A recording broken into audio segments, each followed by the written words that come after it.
Welcome, everyone, to Hot Topic Tuesday. I am Zach Sooty. We have Al Fragnoli and Brandon Gunn. Gentlemen, pleasure to see you once again. How are you? Fantastic. Happy to be here, Zach. Great. How you doing, Zach? I'm good. I'm good. Gentlemen, we want to get off with a major accomplishment.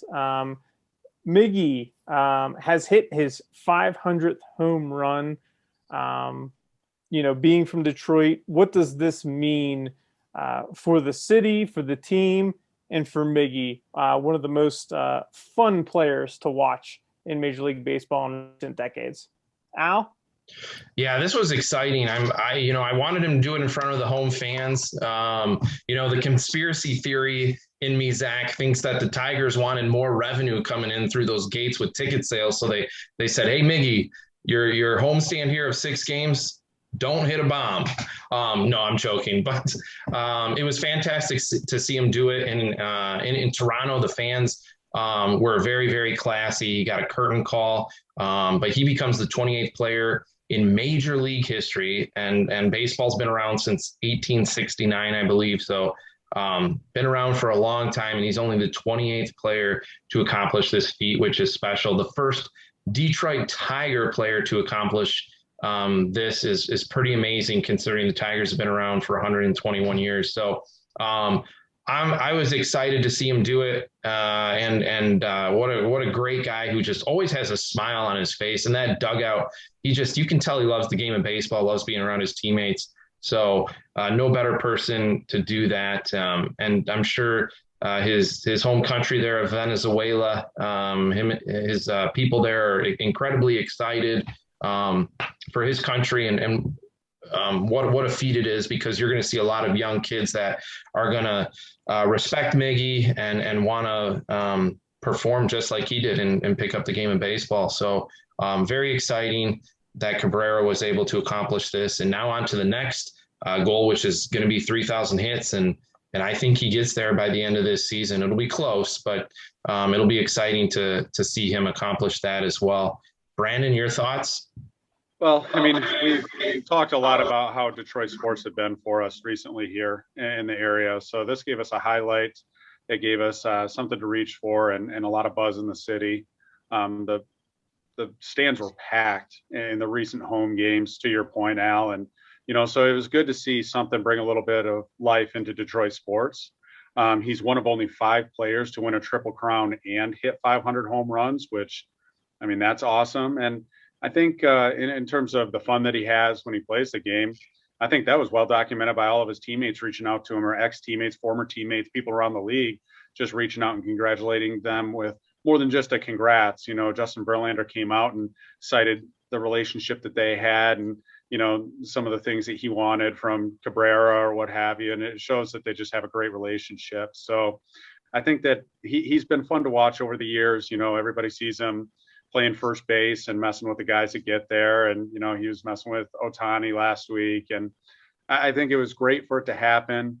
Probably a little bit of pressure off of him as well, because it seems like he was hanging on 499 for a minute there. And so good to see him get it out of the way. It's unfortunate that it was at a different stadium, but, it was a milestone nonetheless. So I think it was great for the city, great for the sports around the area. And I'm looking forward to him getting 3,000 hits, hopefully by the end of the season. What are your thoughts, Zach? So I think huge accomplishment. Miggy is one of he's fun to watch. He has a good time. I think what he means to the sports was seen by what players had said to him. So I agree with you, Brandon. But do you think he'll get the 3,000 hit this season, Brandon? I know earlier, a couple weeks ago, you said it's going to be possibly next season. Are you sticking to that, or do you think he'll make it this season? I've got to stick with it. I just think that, now that he's gotten the 500th home run, I don't know that if he plays as often as he has been on the path to getting it. Not only that, I mean, don't get me wrong. I hope that he does. I don't think he will. I think that he'd have to go on a little bit of a heater to do that. And he's been known to do that, but I just don't think he gets there this season. I agree with you, Brandon. And according to Al, he'll probably do it after a long homestand He in an will. away stadium. So, gentlemen, NCAA football begins for several teams this Saturday. What are you most looking forward to this season? And who do you have as the best coach in the game? Al, starting off with you. Yeah, I'm excited for college football to start. I absolutely love college football. We got a couple games, Zach, as you mentioned this weekend. No real big marquee games, but I'll definitely tune in and watch a little bit. That'll be on TV. In regards to most excited for the season, I'm, being a Big Ten guy here in Michigan, I'm just curious to see if anybody can compete with Ohio State in the Big Ten. I don't know if they will, but you got a new quarterback coming in. So we'll see. I think that might make things a little bit interesting. And I really, really want to see how the landscape of college football, if we start hearing more rumblings like we've heard from Texas and Oklahoma, going over to the SEC, I think that we're going to see, like we talked about a few weeks back, we're going to see some of the conferences shrink, and we're going to see mergers, whether it be the Pac 12 coming over to the Big Ten or whatnot. But I'm curious to see what rumblings we have in regards to the college football landscape moving forward. And then to answer the second part of that question, Zach, the best coach in college football, I thought for a second there that Dabo Swinney was kind of climbing through the ranks there, and I still think he is one of the best coaches in the game. But I think you got to give it to Nick Saban over at Alabama, right? He's won 5 championships in the last 10 years. Really built a dynasty down at the University of Alabama, and I don't see them being stopped anytime soon. Not as long as Coach Saban is there. So I'm going to say the best coach in the game. I know it's an easy kind of one to just pick, but I'm going to say it's Nick Saban. Brandon? Yeah, Al, you hit on a lot of what I was going to say. I mean, I think that one of the big things I'll be watching is a lot of the stuff off the field. Recently, we saw the SEC pluck a couple teams out of the Big 12. And in a response, we saw the Big 10, Pac-12, ACC kind of align and almost form some sort of a board or something, some sort of relationship there that I wonder if they start blocking out the SEC from non-conference games and things like that, just to kind of give them a little taste of their own medicine. So I think there's a lot off the field. You've got the name, image, and likeness. What's that going to do to college football? So there's a lot off the field that I'm going to be watching. And Al, you started a point that I was going to say. Ohio State graduated Justin Fields into the NFL. And you look around and you've got all of these quarterbacks that went in the first round this last year from major conference or major programs. What does Trevor Lawrence's absence in Clemson do? Mac Jones out of Alabama. Are these all of these teams that are perennial contenders, are they all going to be able to plug the next guy in and not skip a beat? I mean, that is so many teams to do that.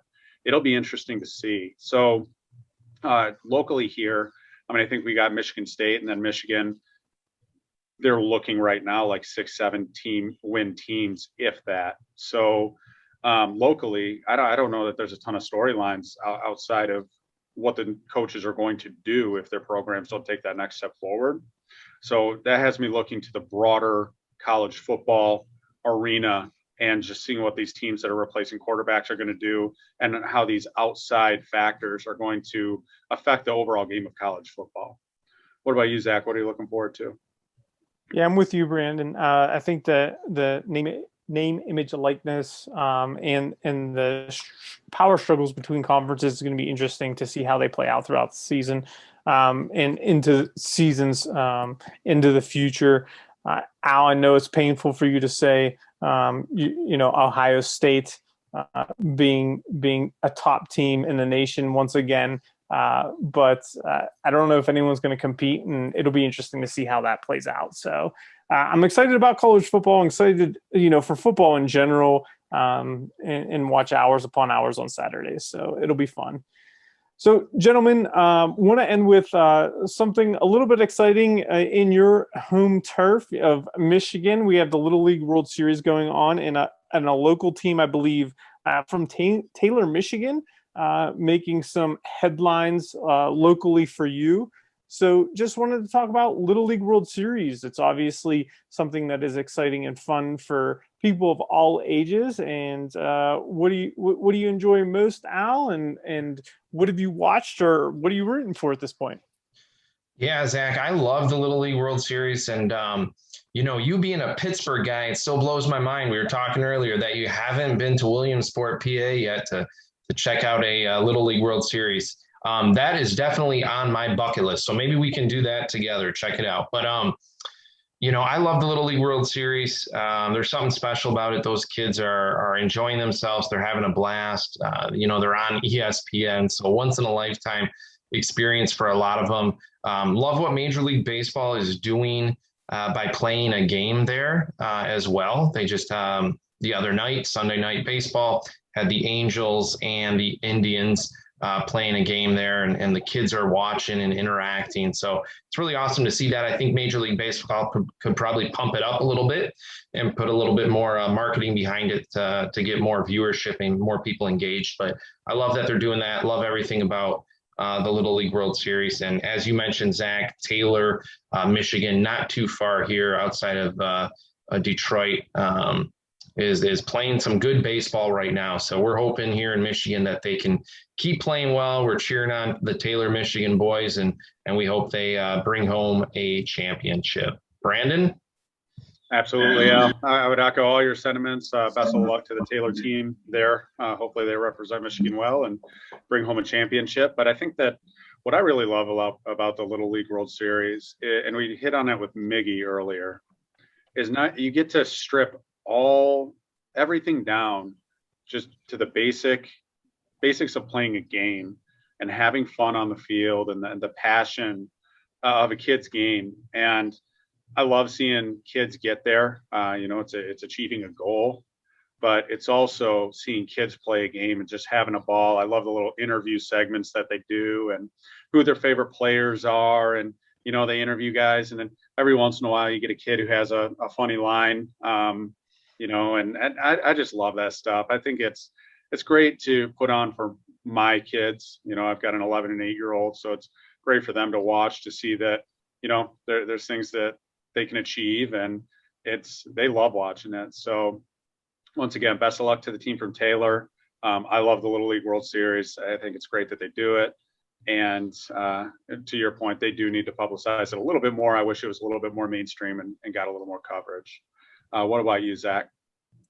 Yeah, I wish it got a little bit more coverage. And to Al's point, I don't or didn't live too far from Williamsport.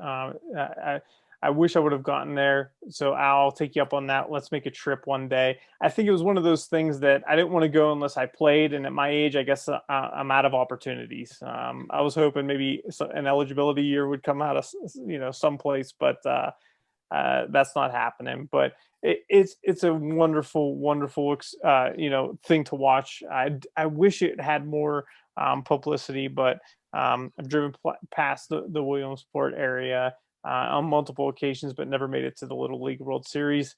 But it is something that we definitely should do and take in, because those kids, they do play the game for fun. They enjoy it. There's a lot of emotion, and I love that. I think it's great to watch, and I love those one-liners. So I think it's great for baseball, and I think it should be a little bit more mainstream, as you said, Brandon. You guys both mentioned the one-liners. I think it was 2 or 3 years ago where there was a kid who went by Big Al and he hit dingers. And that's probably my favorite yes. one-liner that I've seen. And Zach, don't sell yourself short, all right? You can't partake in the Little League World Series anymore, but you still do have 4 years of college eligibility left to play college baseball. All right, so we can make that happen. Gentlemen, this has been fun. Appreciate it. We thank everybody for joining us on Hot Topic Tuesday. We hope you continue to tune in and watch us every Tuesday as we talk about the current topics in the week for sports. And we hope you tune in on Sundays as we have our leadership interviews, and we hope you continue to join us. Thank you again. Appreciate everybody's support. Take care.